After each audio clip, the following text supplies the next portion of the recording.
तो भैया आज एसके इलेक्ट्रॉनिक में 315 पूरा बाहुबली डीजे सेटअप रेडी हो गया है। जी भैया सेटअप में आपका देख सकते हैं 315 टॉप है और सिंगल बेस है। टॉप में आपका देख सकते हैं 500 500 500 करके आपका टोटल 3 स्पीकर 100 वाट का नीचे में कितना ऊंचा मेरा हाथ भी नहीं जा सकता है।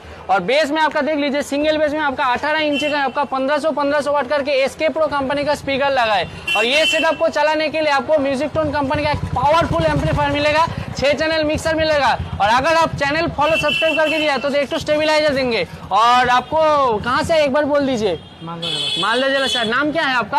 अमित राय। अमित राय। दादा मालदा जिला से है, दादा का नाम है अमित राय। सेटअप का साउंड टेस्टिंग कैसा लगा? अच्छा लगा। तो जैसे बोले गए उससे अच्छा है, उससे और भी अच्छा मिला और भी अच्छा, मतलब तुलना से बहुत बाहर है। मतलब बहुत ही अच्छा था।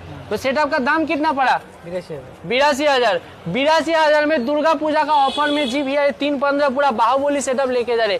आप भी आइए भाई एसके इलेक्ट्रॉनिक में। अभी तक हमारे SK electronic YouTube channel, Facebook page, Instagram page subscriber follow नहीं किए तो सब्सक्राइब